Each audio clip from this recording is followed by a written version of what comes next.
considered the arguments made by the attorneys. The court has considered the statements made by the victims in this case.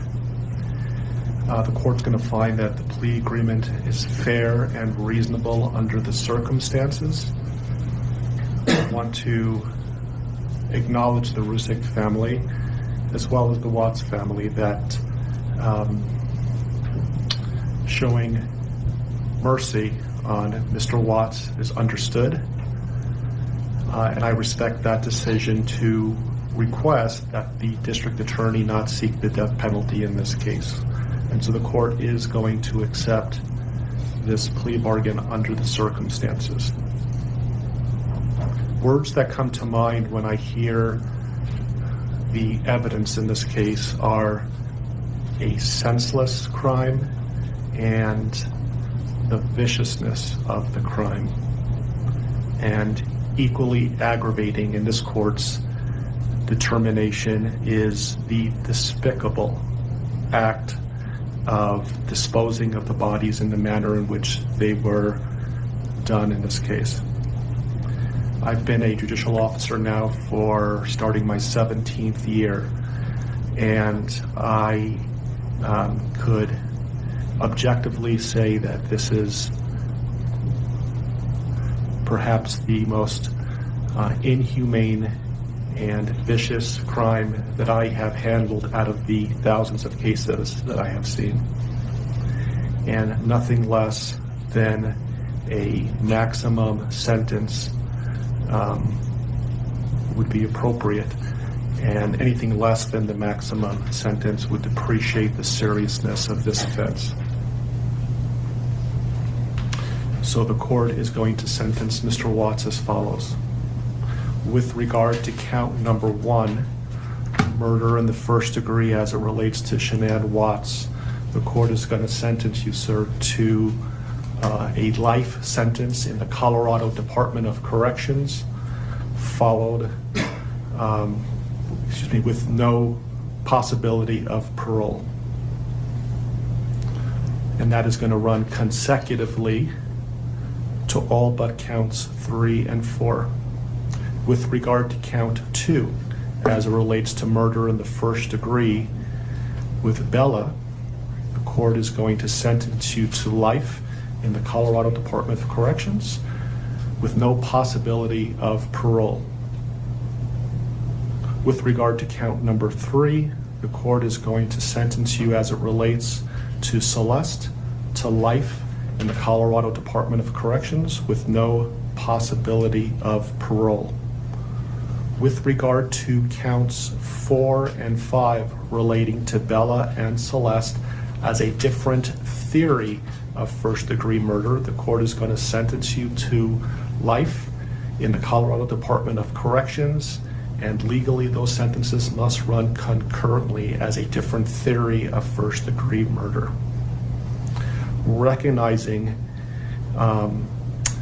the unlawful termination of pregnancy for the unborn child that has been named Nico, the court absolutely believes that the maximum sentence of 48 years would be appropriate to run consecutive to the other charges, with an additional mandatory parole period of 3 years as set forth by statute. With regard to count number 7, as it relates to tampering with a deceased body, as well as counts 8 and 9, each a class 3 felony, the court is going to impose a maximum sentence of 12 years each for those counts to run consecutively to the other counts. The court is going to order that the statutory fees be paid and court costs. The court's going to grant the prosecution 91 days to file a notice. In 2018, the world thought the Chris Watts case was solved. A confession, a conviction, and a family gone forever. But in late 2025, something surfaced. A hidden file. A timestamp that shouldn't exist. And now, investigators may be forced to reopen one of the darkest cases in American history. Tonight, on Crime and Whispers, we step into the truth they tried to bury. People believed the full truth had already been uncovered. Chris Watts confessed, was sentenced, and the case was considered sealed forever. But what the world didn't realize was that shadows can linger long after a case is closed, and whispers of doubt never fully disappear. As detectives retraced the steps of that morning, as videos resurfaced showing Chris begging before cameras for his family's return, as social media exploded with theories, the narrative seemed complete. He failed the polygraph. He confessed. The nation moved on. Yet even in those early days, subtle details didn't sit right, tiny contradictions, missing pieces, unexplained gaps in timelines, statements investigators brushed aside because the simplest answer seemed the most logical. People whispered about them, but no one looked deeper. Not until now. Because in late 2025, something resurfaced. Something that should have never existed, something that changes the understanding of what happened inside that house, and at that oil site, and in the final hours before everything ended. And as we move into the dark corners of this story, take a moment to subscribe to Crime and Whispers so you stay with us through every chilling turn. You won't want to miss what's coming, because this isn't just a retelling, this is the beginning of a truth that may finally break open in 2026. From the moment Chris Watts walked into the interrogation room, investigators sensed something was wrong. His face showed worry, but not the kind of panic expected from a man whose pregnant wife and 2 daughters were missing. He spoke calmly, almost rehearsed, repeating phrases that sounded memorized rather than felt. When detectives asked him to take a polygraph test, he hesitated, then agreed. What happened next became one of the most shocking moments in the case. He failed every major question, and not by a small margin. It was a spectacular failure that forced detectives to push harder, closing in on him with questions he could no longer dodge. But even then, his confession didn't come cleanly. It fractured. First he claimed Shanann harmed the children, and he reacted. Then he changed it. Then he changed it again. Each version contradicting the last. None of them matching the digital evidence, the timestamps, or the emotional patterns of a guilty man acting alone. There were actions he couldn't explain. Messages he deleted. Places he visited and then denied. It felt less like a confession and more like a man trying desperately to shield someone else, or protect a truth too dangerous to expose. Even after sentencing, Chris hinted to multiple people that, they don't know everything. Cellmates told journalists he spoke of another person being there. Family members mentioned private letters where he wrote about the full truth not being told. Yet nothing solid enough ever surfaced. Not until the end of 2025, when a recovered digital file revealed inconsistencies that matched details he once muttered through tears during a late-night prison interview. If the cracks in this confession raise questions for you too, let me know in the comments. Your voice may become part of the mystery unraveling before us. Long before the world learned her name, Nicole Kessinger existed only in the quiet corners of Chris Watts' double life, a life he protected fiercely while projecting the image of a devoted husband and father.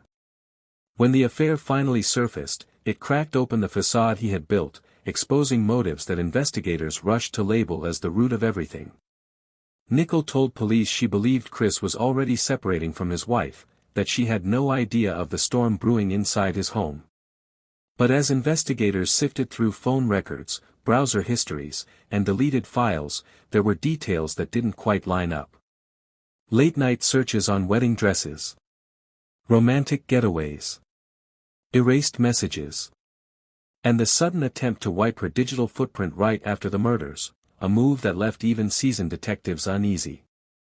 Her interviews were calm, controlled, almost overly cautious. She cried at moments that didn't match the emotional weight of her words, and stayed composed when discussing parts of the story that should have shaken anyone to the core. What bothered people most were the unexplained gaps in timelines, moments where her phone was off, or her location didn't match where she claimed to be.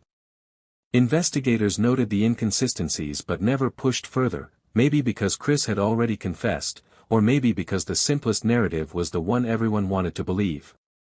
But in late 2025, a piece of digital evidence surfaced that mentioned her name in a way investigators had never disclosed, a timestamp, a message fragment, something that shouldn't exist if her version of events was complete. It doesn't prove involvement. It doesn't accuse. But it raises a question that has followed this case for years: did she truly know nothing? By the end of 2025, when most people believed the Chris Watts case was buried beneath years of courtroom transcripts and documentary retellings, a discovery emerged quietly, almost by accident.